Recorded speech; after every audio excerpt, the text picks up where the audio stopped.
Ok, ma soeur Marie-Gabrielle Taka, Ibn Boanigra, je te dis bonjour. Voilà, Yoka. Bon, ça c'est une vidéo en réaction à la vidéo suivante que tu as adressée à Johnny Pacheco. On fait des erreurs de jugement, on fait des erreurs de parcours. Si tu es allé avec les gens du RDR et qu'aujourd'hui tu te rends compte que tu t'es trompé, frère, c'est bon, tais-toi. Je suis sûr que cette vidéo, quand tu vas la recevoir, tu vas peut-être mal la prendre. Mais moi, je ne veux pas t'applaudir dans ce que tu es en train de faire. Aujourd'hui, les gens ont envie d'entendre ce que tu dis. Ceux qui ont été fustigés hier. Bon, voilà. Voilà ma réaction.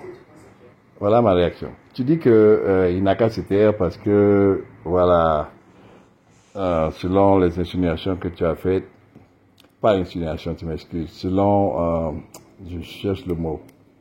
Bon, voilà, ce que tu es en train de dire en substance dans la vidéo, je ne vais pas la jouer tout entière.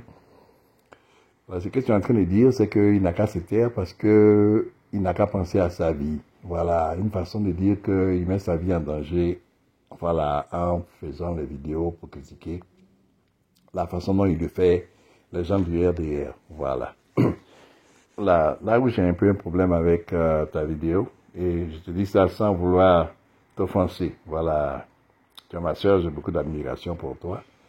Voilà. Donc, je ne te parle pas sous un ton pour t'offenser, mais simplement pour réagir. Parce que j'ai écouté aussi la réponse de Johnny Pacheco et j'ai compris pourquoi il a fait sa réponse, la façon dont il l'a faite. Voilà. Donc, mon premier problème, c'est que, à mon humble avis, tu devais appeler le frère. Voilà. En privé. Ou alors lui envoyer ce message en privé. Voilà. Pourquoi? Voilà. Le frère, il faut comprendre que le frère n'est pas en bonne santé. Ça, c'est la première chose que tu dois comprendre.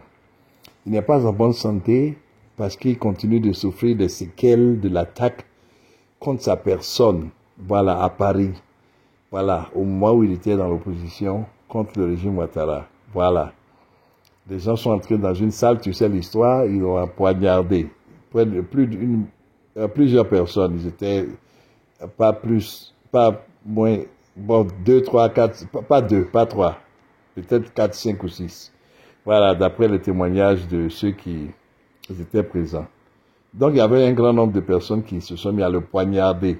Apparemment, ils ont sectionné un nerf dans ses fesses. Et jusqu'à aujourd'hui, il a des problèmes de santé. Il est constamment à l'hôpital et hospitalisé pour des soins. Et il a récemment, dans une vidéo, on a vu des béquilles près de lui. Voilà, ça veut dire qu'il est vraiment dans des situations de santé, je ne sais pas si je peux dire précaire, parce que je ne sais pas. Voilà, mais il n'est pas en bonne santé, tu vois. Donc, quand il revient, quand il ressort de l'autre camp, tu vois. Et puis, il faut savoir que le frère est en train de subir un traumatisme actuellement. Tu vois, un traumatisme dû à deux faits. D'abord, les mêmes gens là, voilà, RDR là, des proches de ces gens-là ont tenté de le tuer. Bon, il est allé plus tard les rejoindre, voilà, dans leur système de communication, voilà. Ou parce que Johnny Pacheco aussi, que tu l'aimes ou tu l'aimes pas, il faut reconnaître qu'il est très talentueux. Voilà, il maîtrise le verbe, dans la tradition même dans notre tradition. Parce que quand il dit notre là, toi-même ma soeur, tu es bêté. Bon, tu n'es pas, c'est-à-dire le terme bêté là, voilà, nous les Godiels, on n'aime pas utiliser, mais nous sommes, on est les mêmes gens. Voilà, on s'appelle Diawa, on s'appelle Kipre, on s'appelle Dago, on s'appelle Bouga, on s'appelle, tu vois, on parle la même langue, il n'y a pas de différence. Voilà, aucune différence. On a les mêmes habitudes, on a les mêmes caractères, on a les mêmes, comment on appelle ça, façon de réagir. On aime Palab. Godiela même, on va t'expliquer le sens, ça veut dire les gens qui aiment Palab. C'est ça que ça veut dire. Les gens qui sont comme des singes et puis des panthères en train de se battre. Voilà. Donc on a tous un tempérament. Donc on doit comprendre la façon dont le frère parle là. Quand en Côte d'Ivoire on dit BTM Palab là, C'est ça, c'est parce que le BT, il a une façon de s'exprimer. Voilà, oui, il y a beaucoup de fougue dedans. Il y a beaucoup de... Voilà, le temps peut être injurieux. Donc, tu sais que le frère, c'est sa méthode de communication. C'est ça, c'est là où je veux en venir. C'est comme ça qu'on l'a connu. Voilà. Au moment où, durant la crise post-électorale, beaucoup de gens de Probabo avaient peur de critiquer le régime Ouattara, le frère est sorti et il a commencé à employer des termes forts. Voilà, Mercon d'Alassane Ouattara, il répétait ça à chaque fois. Bon, je ne sais pas si à ce moment-là, tu lui avais adressé une vidéo publique comme ça, parce que pour moi, c'est là où même, où tu devais lui dire, ah, le frère, non, non, non, non, attention, il faut te taire parce que ce que tu dis là, ça risque de te causer des problèmes. La preuve, il a été poignardé à cause de ça. Tu vois, donc tu dis que tu lui parlais en privé. Donc, je pense que si à ce moment-là, tu avais des conversations en privé avec lui, je ne sais pas ce que tu lui disais en privé, si tu lui disais de cesser, voilà, d'utiliser le ton qu'il utilisait, ou alors, voilà, mais voilà, donc dans tous les cas, c'est comme ça qu'il est, c'est sa méthode, c'est comme ça qu'il fait son cyberaktivisme. Maintenant, si aujourd'hui, tu estimes qu'il doit se taire, parce que sa vie est en danger, sa vie a toujours été en danger, c'est ça. Voilà, le fait même qu'il ait quitté, encore, pas encore, là, il est parti là-bas et puis il a quitté. Il a expliqué, il a dit que c'est parce que il y a eu des tentatives, il y a eu des complots pour l'assassiner. Voilà, c'est ça qui a fait qu'il est sorti. Tu vois, donc, quand tu dis qu'il n'a qu'à se taire, voilà, est-ce que c'est ce taire-là qui va faire qu'on ne va plus le tuer, on va plus chercher à le tuer, c'est ça?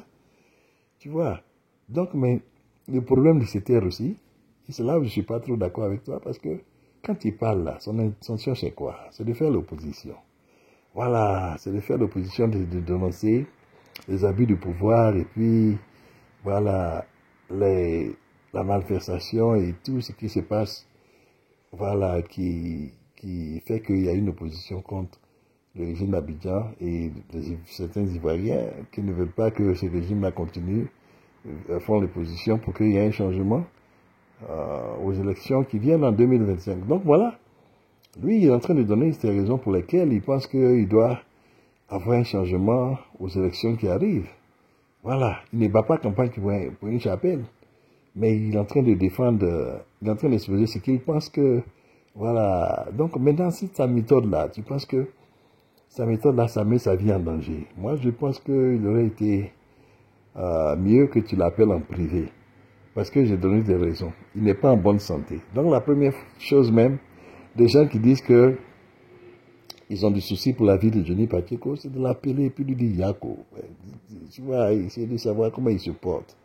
Voilà, et puis l'encourager. Parce que, comme je dis là, il est en train de subir un traumatisme. Voilà, c'est traumatisant d'être poignardé comme ça, et puis de continuer de souffrir de ça. Et puis maintenant, les gens que tu vas défendre là, ils disent, tu entends qu'ils veulent te tuer, ils t'envoient un billet d'avion pour te, voilà, pour te piéger. Et puis quand tu arrives là-bas, ils vont te prendre et puis te faire ce que, ouais, ça traumatise.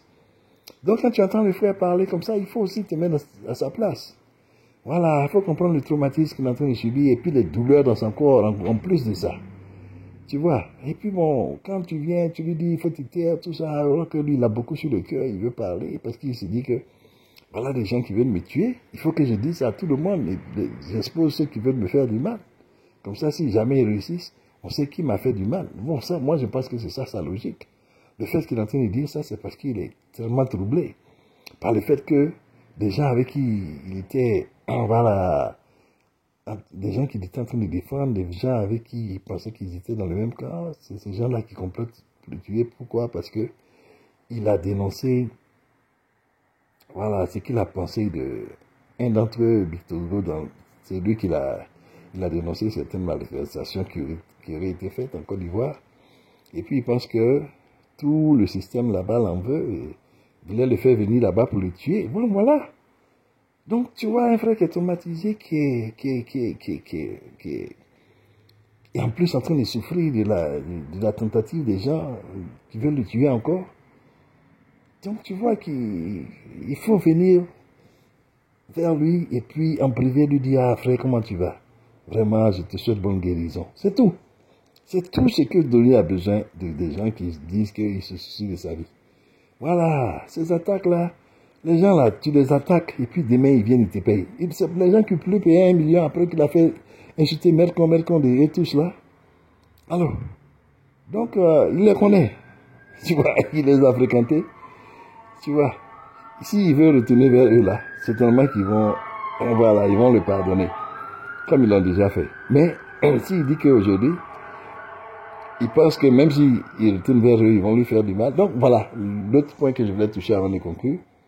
Quand tu lui dis de la fermer là, c'est quoi l'objectif? Parce que tu dis que toi-même, tu ne critiques plus. Toi-même, tu es sorti dedans. Donc c'est à lui-même qui t'a demandé, mais tu es RDM maintenant ou quoi? Donc c'est ça qui me fatigue avec ce que tu es en train de dire. Voilà. Toi aussi, tu as critiqué. Peut-être que tu n'as pas utilisé le même ton que lui. Tu n'as pas été, voilà. Mais tu as exposé ce qui n'allait pas dans la Côte d'Ivoire. Maintenant, si tu dis cité, ça veut dire quoi? Que le peuple là, il n'a plus de voix parce que c'est vous qui êtes à l'extérieur là. Nous qui sommes à l'extérieur. C'est vous là qui pouvez parler. Les gens qui sont au pays là, ils font ça, on les attrape, on les met à la maca. Tu vois? Mais si tu dis que lui n'a qu'à citer, toi tu n'as qu'à citer, tout le monde n'a qu'à citer. Ça veut dire que tu as abandonné ce peuple-là lui-même. Voilà, ça c'est la logique que Johnny Pacheco même a expliqué dans sa vidéo. Et c'est là où je comprends un peu ce qu'il est en train de dire. Donc, il ne faut pas dire aux gens de citer. Si les gens veulent parler, critiquer, maintenant si tu penses que leur façon là, c'est pas bon, c'est dangereux, appelle-les en privé et puis leur dire, bon voilà, continue de critiquer, mais voilà, évite. Et puis s'il veut prendre ton conseil, c'est mieux aussi. C'est lui qui prend c'est sa vie, c'est pas ta vie. Alors, si quelqu'un dit, il y a des gens qui prennent des armes pour aller libérer leur peuple. Alors, donc, il y a des gens qui vont dans l'armée pour libérer leur pays. Alors, donc si toi, ton fils te dit que voilà, maman, je vais aller dans l'armée, tu vas lui dire non. Faut pas aller dans l'armée parce que tu vas dans l'armée, tu mets ta vie en danger. Bon, ça encore, c'est ton opinion, mais quand les gens choisissent une lutte, voilà, ils choisissent leur stratégie, leur méthode de lutter. Maintenant, si tu penses que c'est dangereux, voilà, appelle-le en privé et puis dis ça. Mais dire que non, il ne faut pas continuer de lutter. Voilà, il faut chercher à te construire un futur politique. Bon, c'est ça. Tu vas faire la politique sans lutter pour les gens. Et c'est comment il va faire la politique plus tard. Parce que tu sais parler, tu penses que les gens vont venir te suivre. Non. Les gens suivent les gens qui luttent pour eux. Voilà, Gbagbo là, il a lutté. Il allait en exil, tout ça, il a critiqué au fouet. Nous, quand on était jeunes, au lycée classique, on recevait et on partageait même comment on appelle ça. Parce que tu reçois, tu lis, comment on appelle ça, des prospectus là. Tu vois, que les Gbagbo et puis les amis qui étaient à l'université, c'est eux qui t'appellent les ceux qui critiquaient Gbagbo, et puis ils distribuaient dans la rue, et puis nous on lisait ça. Voilà. Donc c'est ça, les gens ont lutté. Ils ont pris les chemins de l'Asie, ils sont allés. Donc voilà, s'il dit qu'il veut critiquer les gens là, c'est lui qui connaît les risques, voilà, qui prend. Maintenant, toi, tu veux lui donner des conseils, donne-lui des conseils en privé. Mais si tu veux venir en public là, il faut te rendre compte que le monsieur est en train de souffrir dans sa chair parce qu'il a été agressé. Et puis les gens qui l'ont rejoint sont en train de comploter pour le tuer. Voilà le contexte dans lequel Johnny Pacheco fait ses vidéos. Donc, voilà pourquoi il te dit arrête de le distraire parce que c'est comme si tu l'empêches de faire son opposition à sa façon. Voilà donc mon conseil à toi, appelle-le en privé, et puis donne-lui le conseil en privé, s'il veut prendre tant mieux, s'il ne veut pas aussi, il n'est pas forcé d'écouter tes conseils. Lui, il mène sa lutte, c'est sa vie. Voilà, c'est pas ta vie. Donc voilà un peu ce que j'allais te dire, ma soeur. Pardonne-moi si mon ton a été un peu trop dur, mais voilà, merci et bonne journée.